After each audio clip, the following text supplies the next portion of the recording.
This video shows you how to upload any resources that you've collected on your field trip into the shared folders.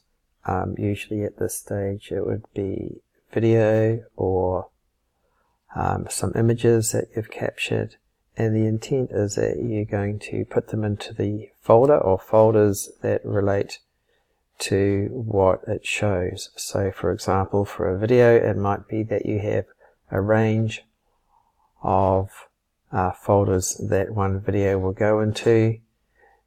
Same with an image, but sometimes it just makes sense to place it in one.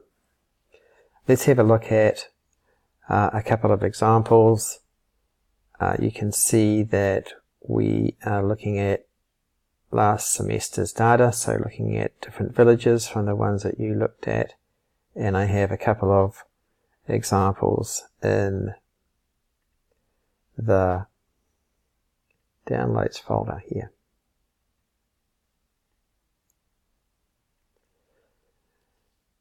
In this case, you can see there's emission and waste, and you can see that I've labeled these resources, the image here, and image there, and the video there.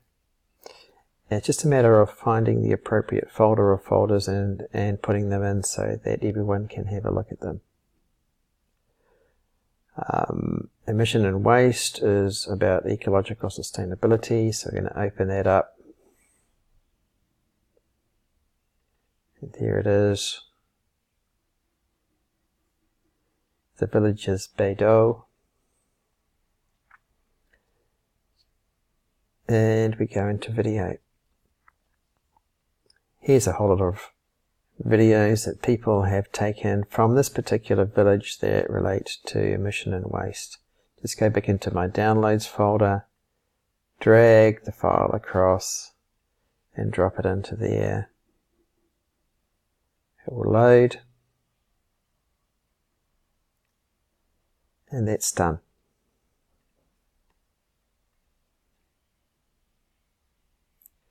Let's go back into where your link will take you, and we'll have a look at the other resource that we have here. This is a photo. It shows a little statue.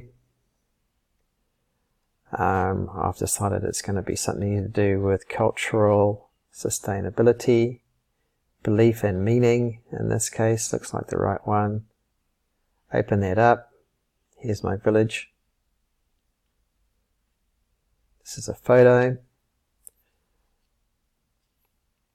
That's just called images. When we have a look at how it's been labeled for your class group, grab that, put it across, and it's been added in. That's the process in a nutshell.